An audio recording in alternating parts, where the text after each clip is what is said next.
Okay. And now we can move on to two use cases of autonomy dilemmas. And what I'm going to want to try to do here is talk about actual examples of how autonomy questions, ethical questions, have arisen in the real world in artificial intelligence. These are both cases that I have worked on myself with other computer scientists and, in this case, doctors and lawyers, to try to think about how autonomy happens in the real world, in real AI devices. And so I've got two of those examples. One has to do with, one has to do with, the second has to do with insurance. The first has to do with healthcare. So we'll do that, and then we'll look at challenges to autonomy. But the first case is a healthcare case. This is a company I worked with, I guess it's been more than a few years. It's been a number of years ago now. But it's a good case. Cardizio. What this company did, or does, is they, you don't need to see a doctor or anything like that. It's just a private company. You just walk off the street, go into the office, and they will take an EKG of your heart, the thing of your heart going. Now, if you just watch on TV, you see the little line of the heartbeat. It looks like it's just kind of two little waves, a big bump and a little bump, like chunk, chunk, chunk. But actually, it's not that. If you measure an EKG carefully, there are all kinds of little measurements that you can take in a heartbeat. Because as it happens, there's actually four, I think I'm remembering correctly. It's been a number of years now. I think I'm remembering correctly. Don't quote me on this. I think there are four pockets in your heart that are kind of move the blood through your system. And each of the pockets kind of beat in a kind of rhythm, an undulating rhythm here in your chest. And that creates a wave which is actually very complicated. It's not just up and down, like big, small, that kind of thing. There's all kinds of little measurements you can take, and that's what I show here on this slide. There are for every single heartbeat, you can measure all of these various distances in terms of time and in terms of strength, and that's just one heartbeat. You can imagine that going on over time. So what Cardizio does is they get those measurements, and this is a perfect case for artificial intelligence. Why? Because studying these heartbeats, just one EKG produces massive amounts of data, all these measurements you see, and that's way, way too many for a human mind to conceptualize or grasp. A human mind just cannot make sense of all of these many measures, and certainly can't compare all of these many measures over a whole line, let's say 5 minutes of my heartbeat, with those of other patients. It's just too much information, way too much, astronomically too much. But AI handles that easily, right? AI easily compares millions of data points, right, from my EKG, my 5-minute EKG, with that same number of data points with 100,000 other EKG strips that it has acquired or purchased on the market, right? And then once it does that, then the AI can find connections and say, look, Brusseau, your heartbeat is like these 3 other heartbeats, and I'm just making this up again. Bad news.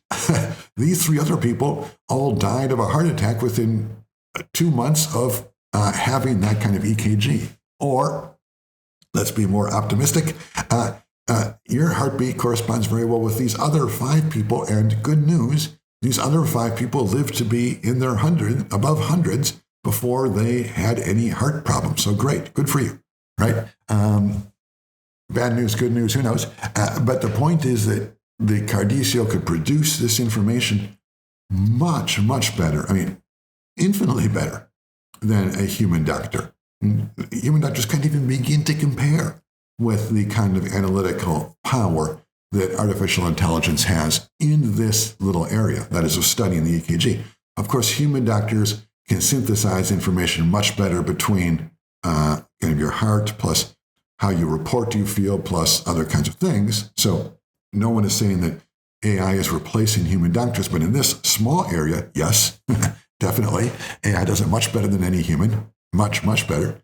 And Cardiccio was in that business. And because this is non-invasive, they didn't need any medical license or anything, right? You just go in voluntarily, very cheap and easy. They just put the things in your chest and sit there for 5 minutes. You're done. Go home. That's it.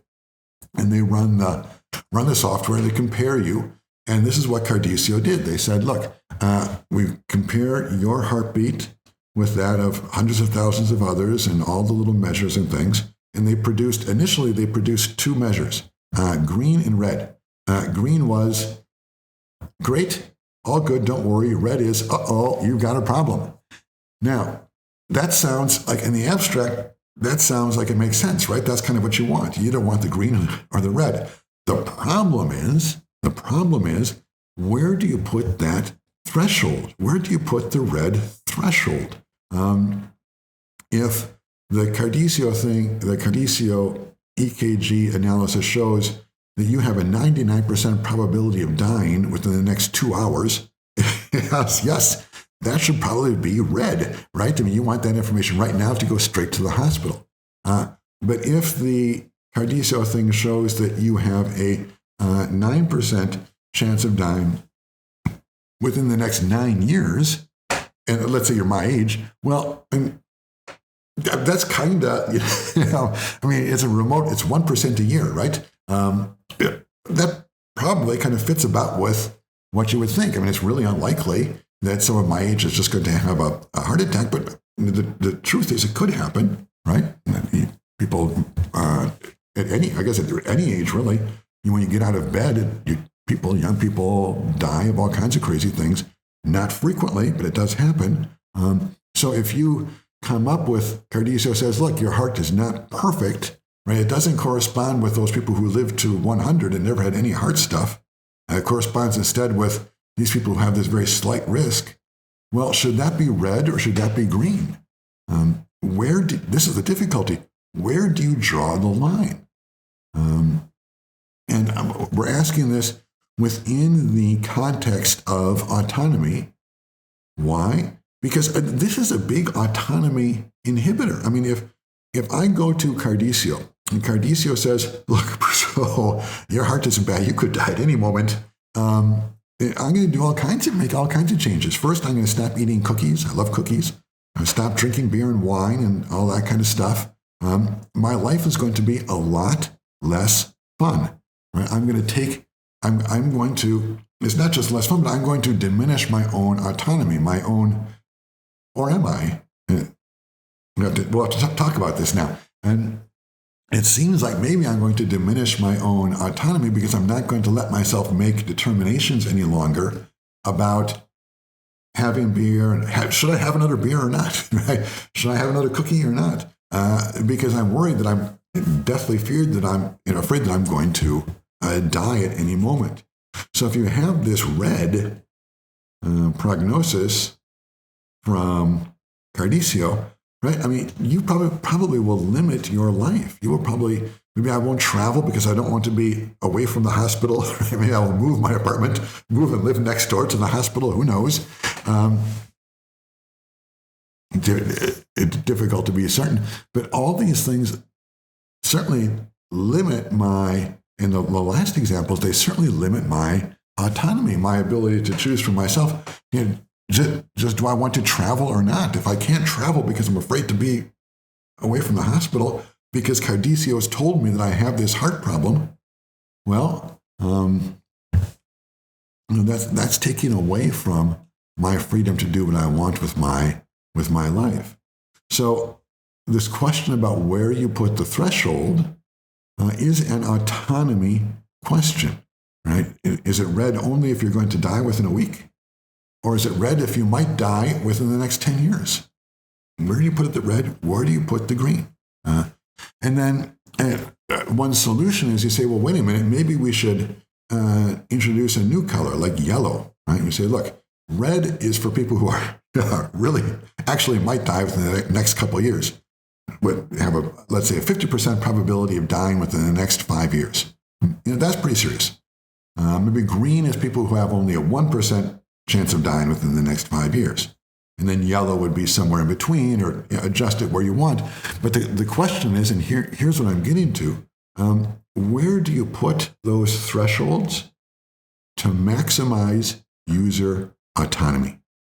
That's different than the medical question, which is where do you put those thresholds to maximize user heart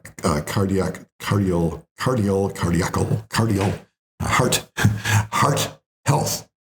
If you just want to maximize heart health, well, in that case, then the red should be all the way down to even the very slim possibilities of a heart attack. Because if you only care about biology, if you only care about keeping someone healthy, well, then don't have any fun, don't drink, don't smoke, don't go travel, don't just exercise, right? Exercise and always be near the hospital. That's true. You could maximize your biological health that way, but you're giving up all of your autonomy. The question we were asking them is, well, let's not think about biological health for your product. Let's think about autonomy for your product. So if you make it all green, everything is green, well, then you're taking away from people's autonomy, at least the ones who are really have a good chance of a heart attack, because they probably want to know that for their lives, right? To make free and good choices. I guess this would be within the theory of the practical theory of autonomy.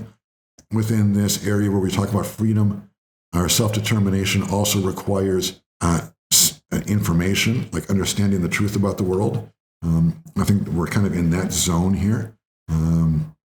You do help my autonomy, help me make decisions about my own life if I really have a high probability of heart disease or heart attack. You really do help me if you tell me that. But if it's a very slight possibility, you don't want to say that I'm red, and you might not want to say that I'm yellow either if you want to maximize my autonomy, my ability to make free decisions about my own life.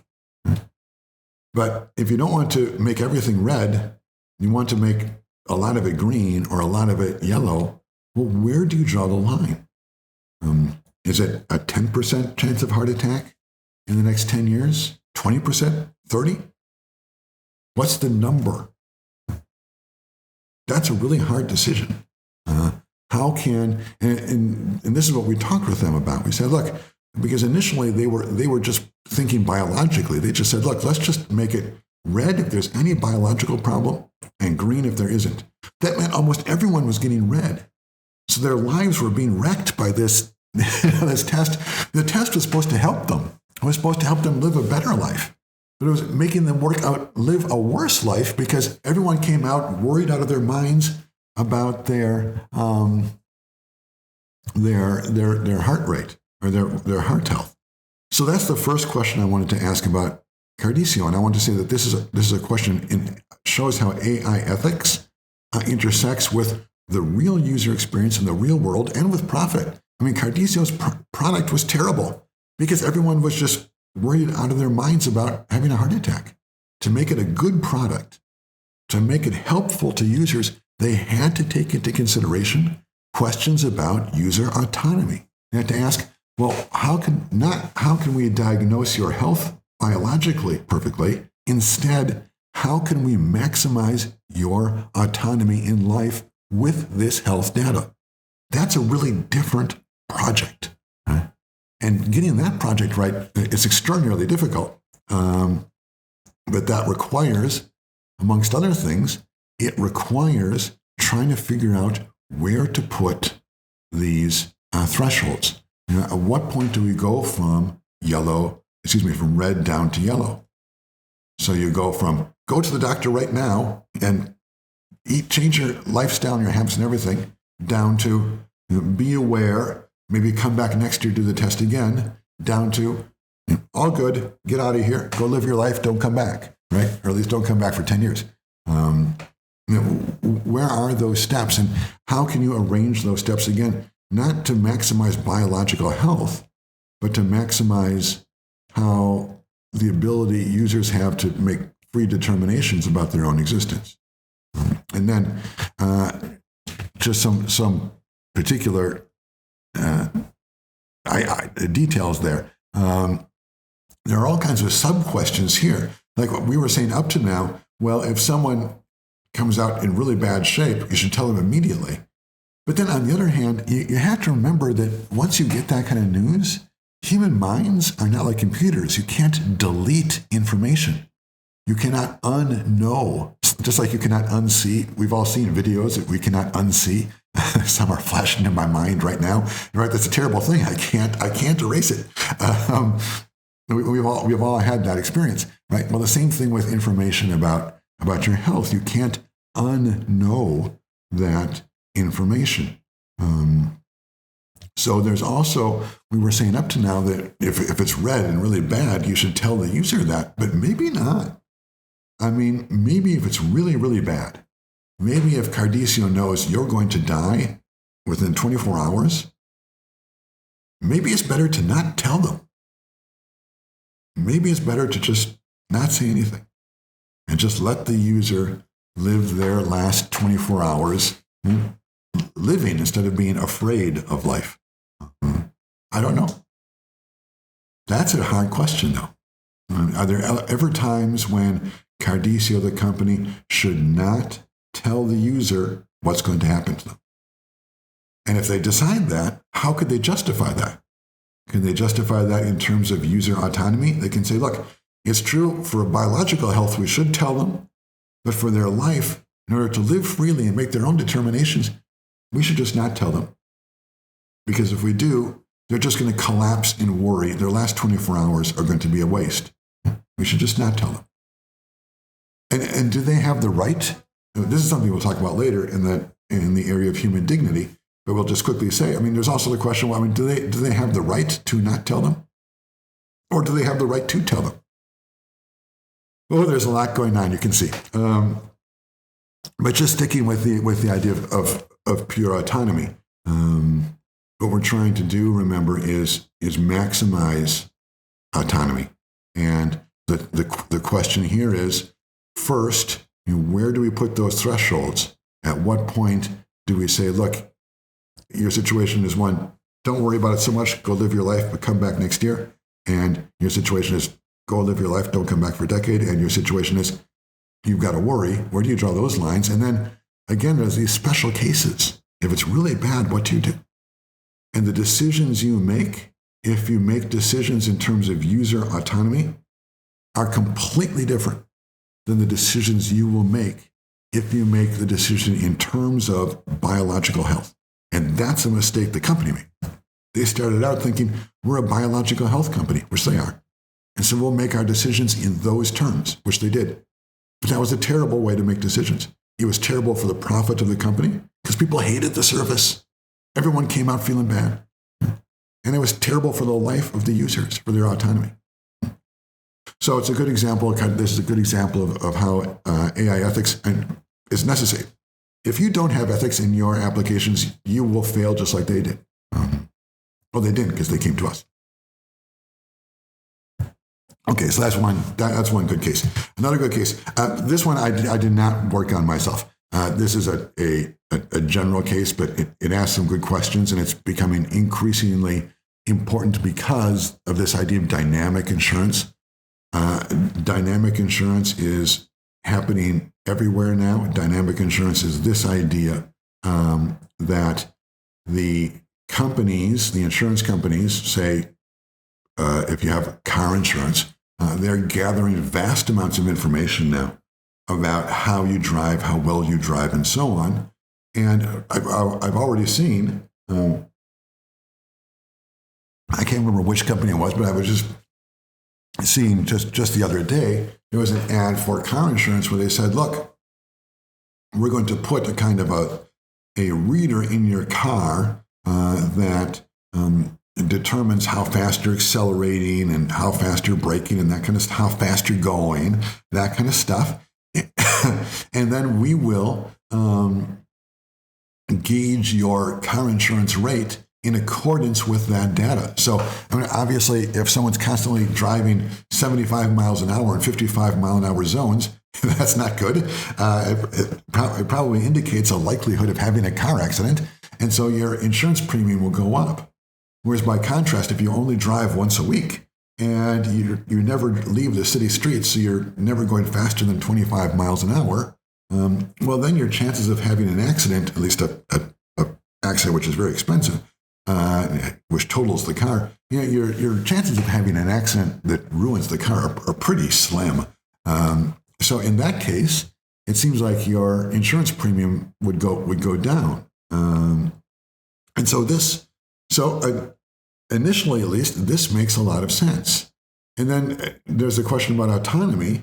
There's a question, there's the commercial question, that is the profit and loss question. This should help insurance companies make more money because they can find people who are the larger risks and charge them a lot more money, and then maybe they will leave the company. That's what an insurance company wants, right? The insurance company wants to insure people who will never make any claims. Of course, that's what they want.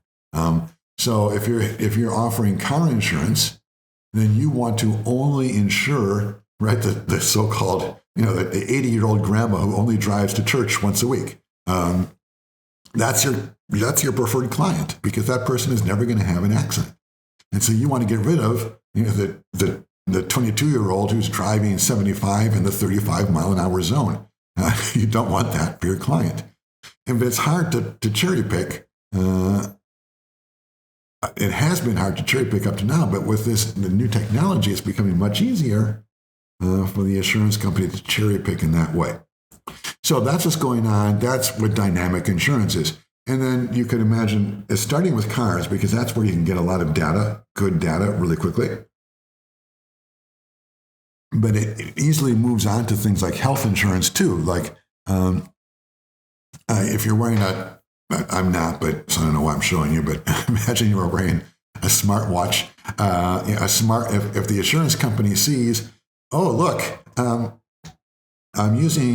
connected to your smartwatch and I see, and it's the health insurance, and I see that you have now stationed yourself on a mountain in the Alps at the triple, I'm not sure what the most extreme, but the triple Black Diamond X, don't go here, vertical drop run. I see that my client has just stationed themselves at the top of that run. That might be a moment if I'm a health insurance company where I say, wait a minute, we've got to raise your health insurance premium and raise it a lot, like right now. You could even imagine like the health insurance company saying like, ding, ding, ding on your phone, just as you're about to go down, don't go down that hill. We know from your experience skiing, from the other hills we've seen you go down, that you can't handle that hill. And we don't want to pay your medical bills because you break your leg on this mountain. So we could easily imagine a health insurance company doing that, just pinging you right before you're about to go down saying, don't do it, please. Question, is this kind of dynamic health insurance, is it helping your autonomy? Is it increasing your user self-determination? And again here, this is a really hard question because on the one side, like I said, in the case of the car or the case of the health insurance, you are signing up for this service. You are saying, look, I want to get the reason people would sign up for this, for the car one or the health insurance one, is because they want to live in a more healthy way and they think their premium, their health insurance, will go down. And that makes a lot of sense. And that's definitely, obviously, an autonomous decision. That's a decision of self-determination. You're taking control of your life. You're imposing rules upon yourself, saying, look, I'm not going to do this ski run, or I'm not going to do this, or not going to do this. Well, first it's, I am going to impose the rule where I will let the insurance company set my rate. That's the first autonomy, self-determination. And the second one is that I will drive slower and so on so that my rate goes down. So it starts out, there's no question about it. It starts out as an autonomy choice. It increases your self-determination. It lets you make more choices about your own life. Obviously, everyone agrees about that. The problem is, does it become an autonomy trap? I mean, once you make that decision to go into the program where you give them all this information about you, then does it end up being a situation where you feel like your self-determination is being robbed from you? Because every time you think you want to do something like try, many of us live like that. We say, look, I'm ready to try this hard ski run. Maybe not the triple double black diamond, but we do want to challenge ourselves, and that's why we want to. That's part of the reason of why we want to be free. But if the second we go up there to do that, all of a sudden our phone starts ding, ding, dinging madly, right? Well, then maybe we're giving back that autonomy we thought we had gotten. Maybe now we're not as free actually to choose for ourselves. Maybe don't have the sensation that we're giving rules to ourselves about where or how we will live our life, or which ski run we will go down, or how we will drive our car. So how do you balance those two things? On the one side, when you sign up for this kind of insurance, there's no doubt that's an autonomy-boosting decision. I'm taking control of my life. I'm making a rule and applying it to myself. And I'm doing it for a good reason, to lower my premium. But at what point, if ever, does it turn into a net loss? Does it turn out to be that because of this constant binging on my phone, right, I don't feel as though I can make decisions for myself anymore about how I will live my life? I'm not sure what that point would be, or even how you would measure that. But this is another example, like the Cardiccio example, where you could imagine, right, a kind of curve where you say, look, to a certain point for the insurance company, when we offer people dynamic insurance, up to a certain point, it helps their autonomy. But after a certain point, it begins harming their autonomy or taking away their autonomy. And then you could figure out, if you're working for the insurance company, well, where is that point? How do we find it out? How do we discover it? And then you might want to ask subsequently, does that point, how does that correspond with, or does it correspond with profit for the company? Maybe it does, maybe it doesn't, but you would probably want to know that. You would want to say, look, if I'm looking to maximize the autonomy of my clients, am I also maximizing profit for myself? So those are two different curves which you would have to explore. And the maximizing the autonomy curve, that's a hard question. Right? As I say, you need to find some way to measure, some way to determine where the line is increasing and where it's decreasing. Maybe giving one warning is actually an autonomy positive, right? If you just give someone one warning and you say, this hill looks like a little bit of a challenge, think twice about it, maybe that's good, right? Maybe that helps me decide for myself if I want to do this hill. And maybe it's not good if it's like the seatbelt thing that goes in the car when you forget to put the seatbelt on.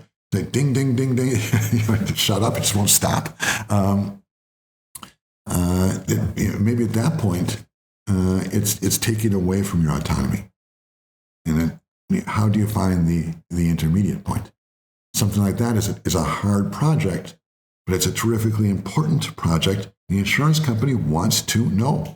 They want to know because they, just for profit, they want their users to be happy. They don't want them to feel like they're being incarcerated by their own decisions. They don't want users to feel like their freedom is completely destroyed by their own free decision to sign up for this policy.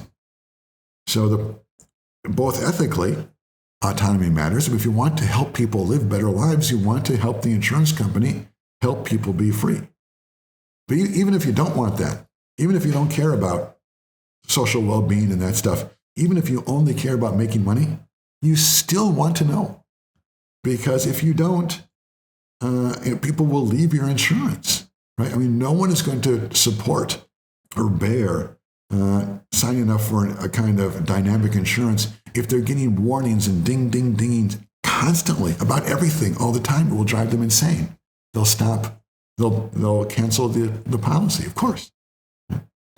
So ethics and profit, they intersect again here.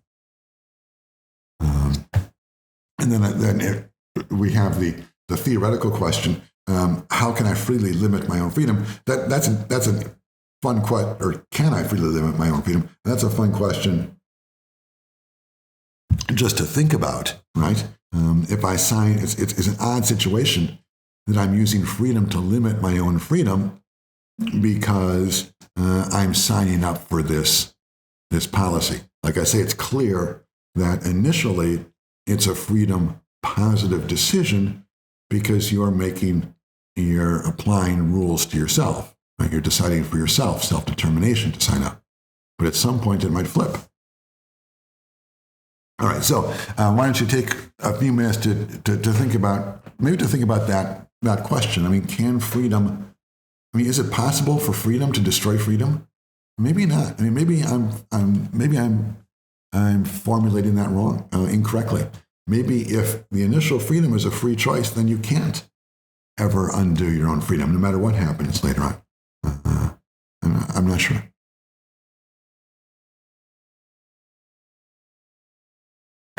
Okay, so the last thing to talk about is challenges to autonomy. And all this, of course, is within the area of artificial intelligence, data, algorithms, big data and algorithms. And there are two general areas of discussion that we will have. One is in this area of nudges. What is a nudge? What does it mean to nudge someone? And what does that have to do with artificial intelligence? And then the other area is the area of something called dark patterns, which is also kind of a question of nudging, but it's nudging, which is, as its name indicates, is a little bit more aggressive, or which in terms of at least autonomy is a little bit more dark. It seems to manifestly take away from people's autonomy. So let's think about these challenges to autonomy. And we'll start with the idea of a nudge. What is a nudge? Well, this is from a very famous book from 2008 by Cass Sunstein, and I can't remember what Thaler's first name is, but it's Cass Sunstein and Thaler. And the book is just called Nudge, and that's how they define it. Any aspect of the choice architecture that alters people's behavior in a predictable way without forbidding any options.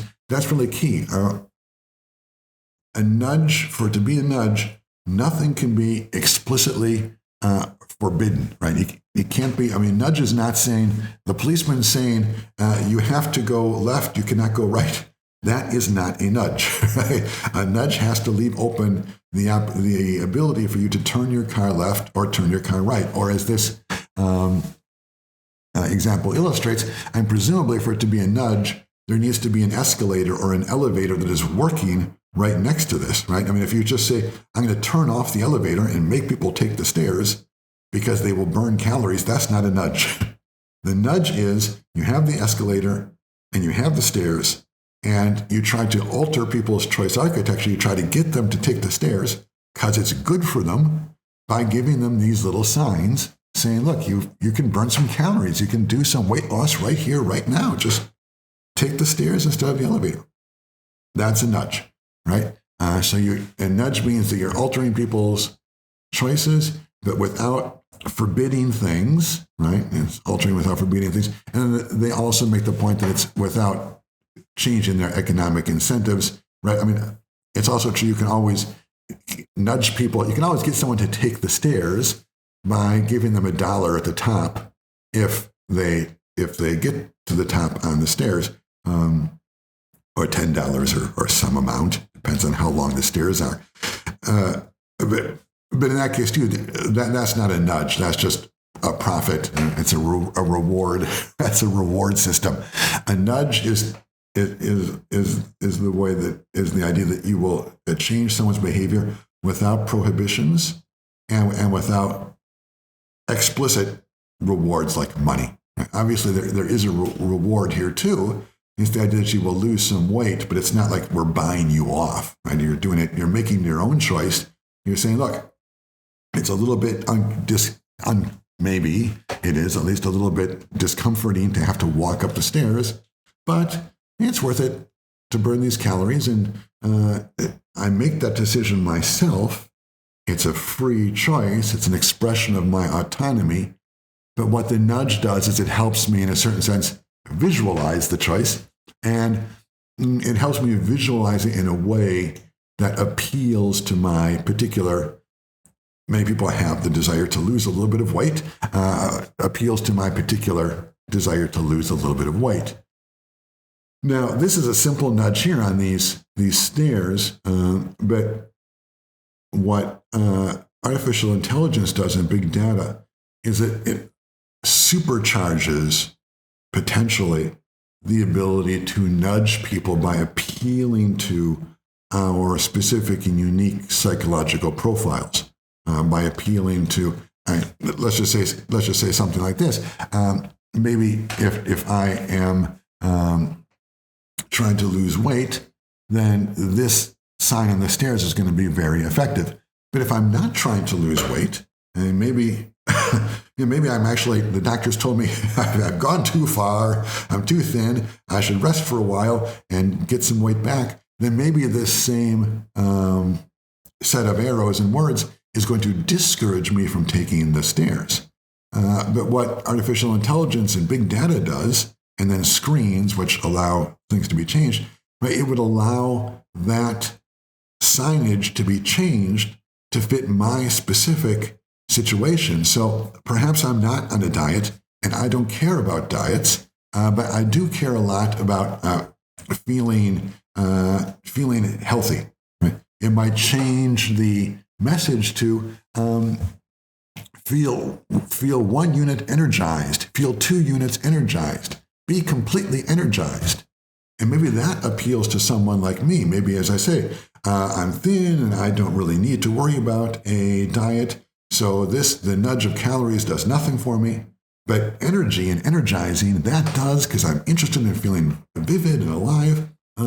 So what big data does is it allows us to know the user, right? This is privacy, but we'll talk about this later. But of course, Amazon and the credit card companies, all these companies, they know a lot about us, right? I mean, if I sign up to go to the gym, then probably the credit card company can figure out that I am worried about my weight and my diet, right? And so they can figure out this kind of nudge will work for me.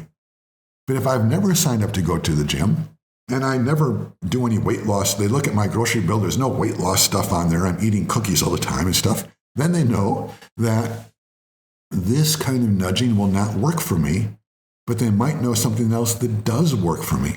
Maybe I on my credit card, they see I'm always going to dance classes. And so a different kind of nudge would be, this is the 1-step, 2-step of the waltz or something. Practice your waltz steps up the stairs. That might appeal to me. So the idea of data and algorithms and artificial intelligence here is the idea that a lot of data is being, we all know, a lot of data is being gathered about us every day, all the time. And that data can be combined with knowledge about what appeals to people, right? Artificial intelligence can look at nudges that have worked and not worked in the past, and seeing that when you show people on the screen who are interested in diets, when you show them an activity they can do that will burn some calories right now, then they're likely to do that activity. So that's the way nudging works. And that's also the way it is supercharged by artificial intelligence. As we know more about specific people, have more of their personal information, and we know more about how people in different situations react to nudges. If you're on a diet, you do one thing. If you're worried about dancing, you do something else, right? Then it becomes very easy for nudges to be something like manipulation, right? It can be almost a constant stream of things that we are receiving that are designed to appeal to what we are interested in, And again, it might not be that we are being forced to do something. It might not be that we are getting money to do something, but it's pushing us a little bit in one direction or the other.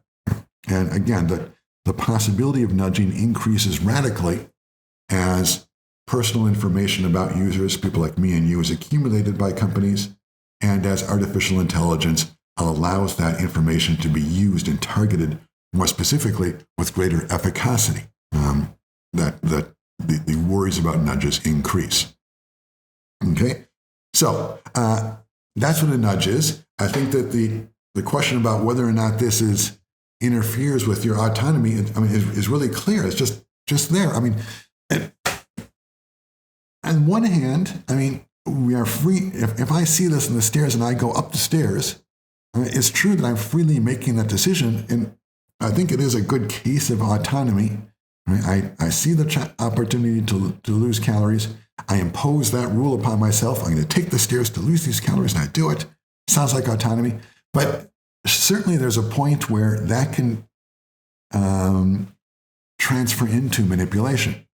And so here's a case here, which is kind of interesting because it's a case where it seems like the nudge is not necessarily a bad thing, even though it does seem to interfere with, at least it seems to me, to potentially interfere with the user's autonomy.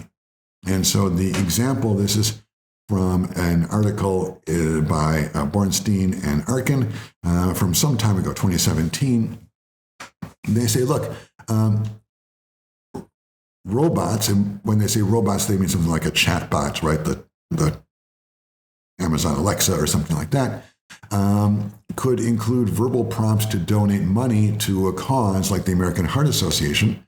If a robot possesses the capacity, that is, if Amazon knows a detailed user profile, then offering specifically tailored recommendations becomes a distinct possibility. For example, if the user has a family history of a particular illness, like heart attack, the robot could suggest contributing to an associated charity, the American Heart Association. Right? So what's going on here? What's going on here is something like the American Heart Association, which is a charity in which, I'm not sure, I haven't studied them, but let's just imagine for our presentation that they are good and generous people who are taking money and really using it for solving medical problems about heart health. So it's a good group of people, generous, hardworking, and so on. And so giving money to them, yes, it seems like a good thing, right? So let's just take that as an assumption. It's a good thing. But wait a minute now, because what's happening here is they are making an appeal, let's just say, that they are making an appeal based upon your vulnerability to worry about heart disease because it runs in your family. Or let's imagine even a stronger case. Let's say that my father died yesterday, I'm just making this up again, from a heart attack, and all of a sudden today, the American Heart Association sends me an ad on my screen saying, look, donate to the American Heart Association. Well, that's a nudge because it's not forcing me to do that. And it's not offering me any financial reward to do that. But it's taking advantage of my state of mind, right? Because right now I'm really acutely concerned about and hate heart disease. So am I really free if am I making a free decision about donating to the American Heart Association if I get this message? I guess it's from the chatbot, so imagine it's from Alexis, or Alexi, whatever it's called, the Amazon thing, tells me, or gives me that possibility, or if I see that ad on my screen. Again, that's a nudge. No one is forcing me to give money to the American Heart Association. But are they diminishing my autonomy by presenting me with this nudge? Or then another example, just a pet one of mine. I guess like many people, I just hate this constant, everything is a tip. and they swing that, someone just gives you a coffee at the counter and they swing the thing around, which do you choose? 18% tip or 55% tip? And then if you say no tip, it's only a tiny button on the bottom. And you feel like you're being watched. Well, no one is forcing you to give the 85% tip. You can give 0 tip if you want. But you feel kind of self-conscious, right? You feel like, on the one hand, I really don't feel like I should have to give a 95% tip to someone who just handed me a cup of coffee. But on the other hand, I feel self-conscious and they've put this thing here. No one is forcing me. But that's a nudge. So the American Heart Association showing me this ad, or the tip thing turned around. Are these limitations or attacks upon our autonomy? Or instead, are they opportunities to exercise our autonomy?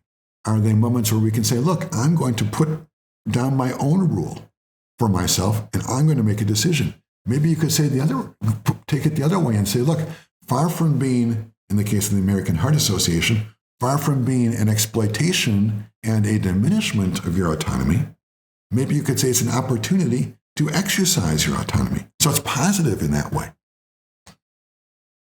Unclear.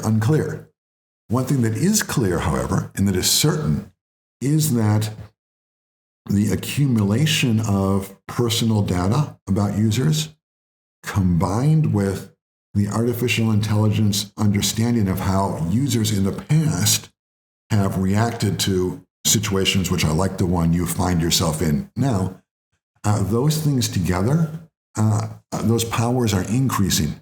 And so we will be increasingly faced with these kinds of nudges. And so we will have to decide, are these violations of our autonomy, or are they opportunities to exercise our autonomy? And how do we measure that? Right? At what point does the line get crossed? If the American Heart Association just shows us an ad for this charity the day after my father dies, that's fairly weak, right? That is not very compelling. But you can imagine how they could personalize that and say on the ad, like, has someone you know died recently from a heart attack? You're like, yes. Well, then you can help. Donate to the American Heart Association, right? That's much more compelling. Does the autonomy level change from one ad to the other?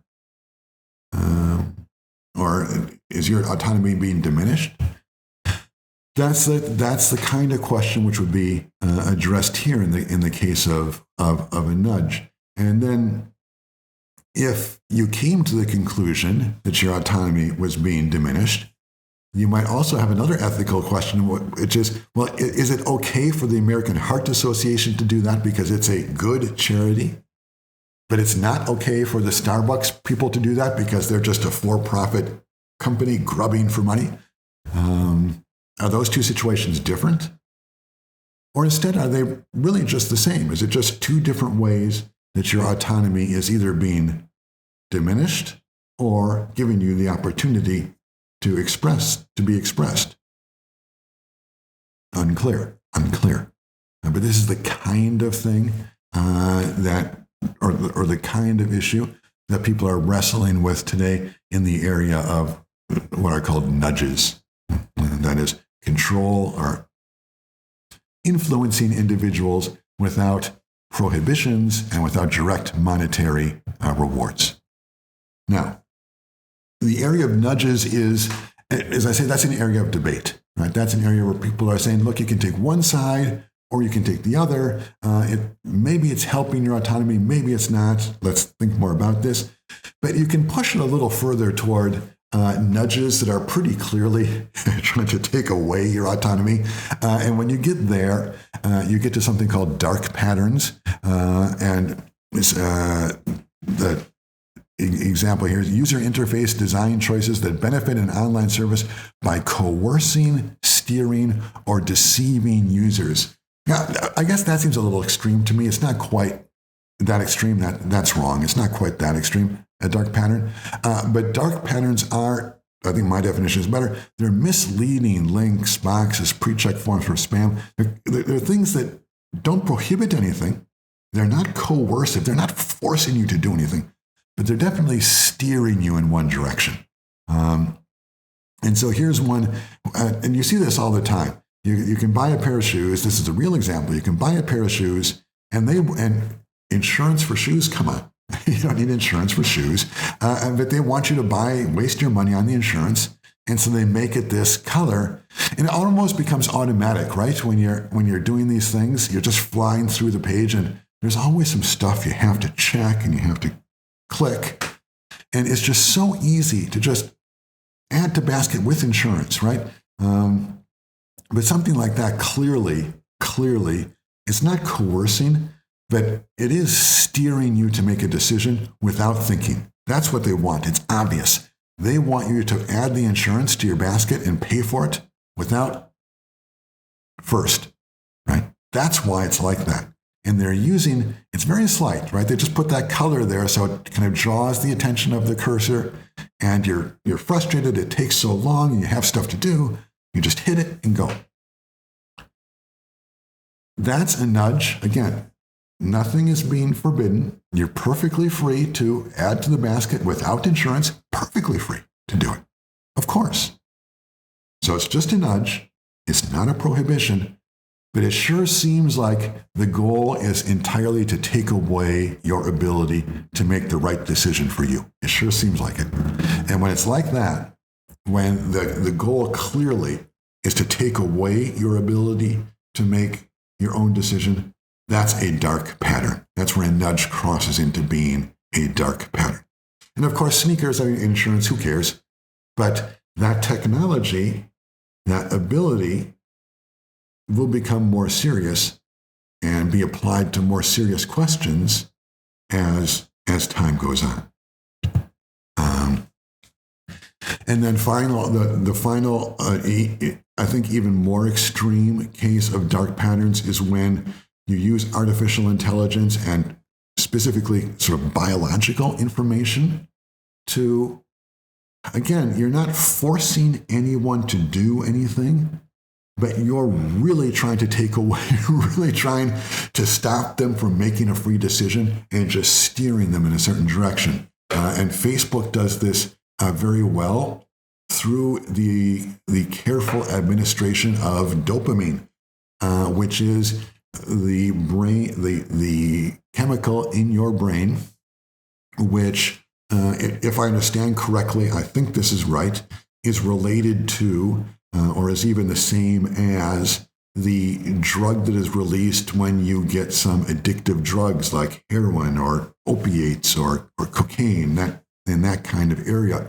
You feel good when dopamine and other things you can do without drugs that also make you feel very good. You want that sensation. And people will do, all you need to do is go out into the street and look. For that sensation, people will do quite a bit. They'll do all kinds of things because they want to get that dopamine rush.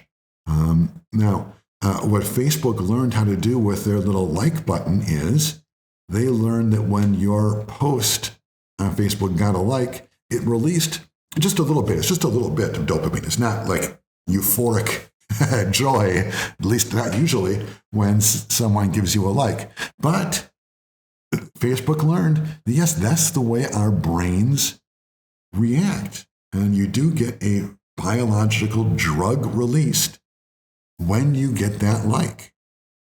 And so, through artificial intelligence, they learned how to administer this drug. I mean, if you give too many likes, everything is like, then the brain, it's too easy. The brain stops releasing the dopamine.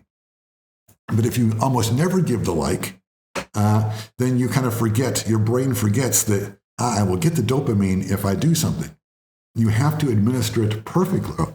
You have to administer it well. You have to give it frequently enough so that the brain remembers, but not so frequently that it just says, forget it, it's not worth the effort. So what Facebook learned to do is to give you likes. Of course, it has nothing to do with what people really like and don't like. Of course not. What they actually do is they give you the likes, or arrange for you to get the likes by showing your post to more people or fewer people. They arrange that easily, right, with big data and algorithms. If they figure that you need now a bit of dopamine to stay on the platform, you need a like, right, to get that rush in your brain and stay using Facebook, then what do? They start showing your post to more and more people until finally someone, thank God, pushes the like. And so you get that like, and then bang, they stop showing your post. Right? So that's the way they decide how to show your post to other people. They show it just frequently enough so that they can give you the feedback that will keep you on the platform, right? So that's how you know, right? That you can, if you want to double reverse psychology, you can manipulate Facebook. You can just put a senseless post that's silly, but they will still keep pushing it out there until someone finally likes it. So if you want to make them waste their time, you can give them a dumb post and then stay on platform long enough so you still need a like. Facebook figures they need to give you a like. That will force them to show this bad post over and over again. That's if you're mischievous and devious and want to harm Facebook. But who would want to do that? The main point is that dark patterns at the extreme can be intersected with literally biological, physiological, with drugs in your own body. So at this point, then, there is this question. If we say that a nudge is a way of steering people's behavior, but without prohibitions, without forcing one way or the other, without coercion, and if it steers you but leaves the free choice to be yours, then in this case, is this still a nudge? And is Facebook still involved in nudges if it is literally using the release of dopamines? It's controlling that release through its use of likes and other things. If it's using drugs to keep you on the Facebook platform, then is this still a nudge? And if it's not a nudge, if this is coercion, if you're being forced, like a drug addict is kind of forced to stay on platform, well, then we can say absolutely that Facebook is an anti-autonomy platform. But that's not necessarily the case. Maybe this is still a nudge because you're the one choosing to get involved in these likes. I mean, at any time, like the people who own Facebook correctly, and to their credit say directly, anytime you want, close the laptop, disconnect from the computer. You're free to do that. Of course you are. So the case can strongly be made in favor of Facebook to say, look, Facebook is an autonomy positive organization. Facebook serves your ability to make your own decisions. You can always turn it off. And as long as that's true, then everything that follows afterward, all the happiness and the dopamine and all that stuff, those are not violations of your autonomy or limitations of your autonomy. They're just expressions of autonomy. They're just you having fun. And it is fun, right? Getting likes, it feels good. That's why people do it. So Facebook can make the strong case that their platform is autonomy positive. You make the choice to go onto it. You make the choice to get involved in this pursuit of likes, and you feel good because of it. Or maybe you don't, but that's your own fault. If you don't feel good, it's your fault, and it's your freedom's fault, not anybody else's fault. But again, right, there's the other case where you can say, when it gets to the point where drugs are being released in your brain, then we talked about that in terms of the three levels upon which practical autonomy functions: the level of physical freedom, mental freedom, and psychological freedom. And we said psychological freedom is this idea that you can think clearly, right? You're not drugged. Well, I mean, it seems like in this case that maybe Facebook is limiting your ability to think clearly. So on the psychological level, it is inhibiting your autonomy. And for that reason, you could conclude ethically that Facebook is not an autonomy positive platform, even though it's true and undeniable that at any time anyone using Facebook can move their cursor up and log out. Of course, that's true. So it's hard to know. I mean, which is it?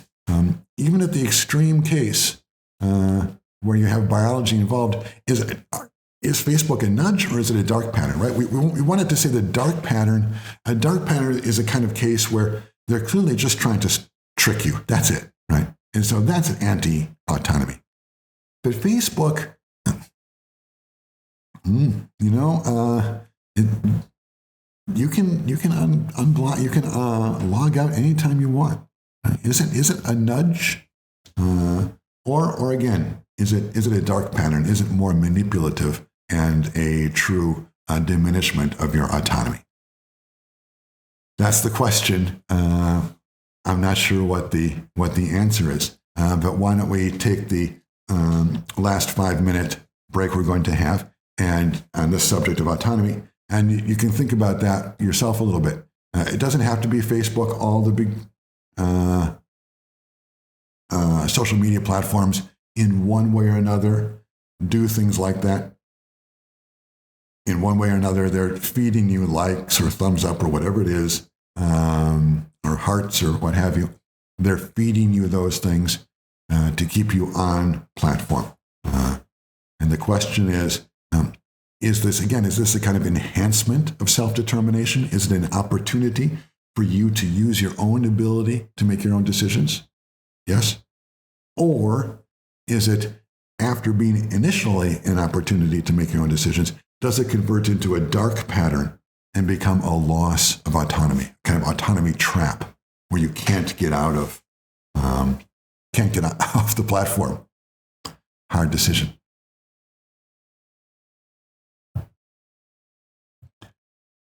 Okay, and then the last, and this is very quick, the last thought about autonomy. Autonomy is we're having this discussion now, but it has been a discussion since philosophy started. And one of the initial discussions about autonomy as it exists in the world of artificial intelligence started in the 1960s and 70s. And it surrounded this guy with the longish hair. That's Gilles Deleuze. The guy with no hair, that's Michel Foucault. And the guy in the middle in the background there with, it looks like his eyes are a little bit misaligned, because they are misaligned. That's Jean-Paul Sartre. He is the existentialist philosopher from the pre-World War II, or when was Sartre? World War II-ish. Deleuze and Foucault are from the 1960s to about 2000. And what I want to talk about here is Gilles Deleuze. And to a degree, Foucault contributed to this a little bit too. This idea, Deleuze proposed a society of control. And this is sort of future scene. If you're interested in this idea of autonomy and the way artificial intelligence uses the idea of nudges to control people, and you want to ask, well, is this helping us be free, or is this limiting our freedom? One essay you can look at is the one by Gilles Deleuze called Postscript on Societies of Control. And it is precisely about, it's not about artificial intelligence, because it's before artificial intelligence, but it's about the idea of what control is. And he defines control before the whole nudge stuff happened. Control is nudge, right? So this is where nudge actually came from. It's not the Cass Sunstein, it's actually Deleuze. And he again, he used the term control, and control is guiding or steering people without prohibitions. And he actually got the idea from Kafka.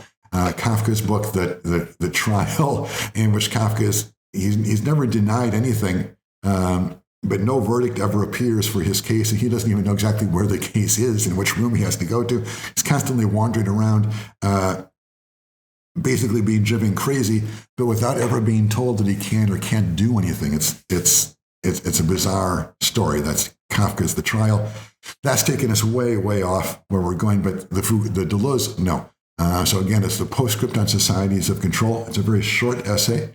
I strongly recommend it because it is about this question of human autonomy and whether or not it is possible to diminish human autonomy, to make you and I less free without prohibitions, right? Without forcing you to do one thing or another. And Deleuze's answer is yes. And that answer fits very well with what we have been talking about in terms of nudges and artificial intelligence. Now, I'm not sure Deleuze is right. You have to decide for yourself that. But if you want an intellectual background to this notion of nudges and to the question about whether or not artificial intelligence and social media and the suggestions we're getting all the time, LinkedIn and Tinder and Netflix and Facebook, all that stuff, whether or not these things are part of a constant movement toward increasing our autonomy, our self-determination, our ability to make decisions for ourselves, or they're part of a movement toward control or nudges, that is, our loss of autonomy, our loss of self-determination, our loss of ability to make decisions for ourselves. If you're interested in these questions, and then last quick footnote, if you're doing computer science, you probably should be, not because I'm making some claim for philosophy or something, no, because for real products that exist in the real world, like Cardiccio, like Netflix, like dynamic insurance, for real products that exist in the real world, these questions are really pressing. Companies that don't understand autonomy will not make good decisions in the marketplace. They will fail. I'm not saying that to be successful in the marketplace, you've got to know Gilles Deleuze. That's going a little too far. You don't need to know Deleuze, but you do need to understand what autonomy is, and you need to understand how it functions, how it increases and decreases in the kinds of big data environments that are increasingly prevalent and that are exemplified by the case of Cardiccio or dynamic insurance. Okay? All right, so that's the autonomy discussion.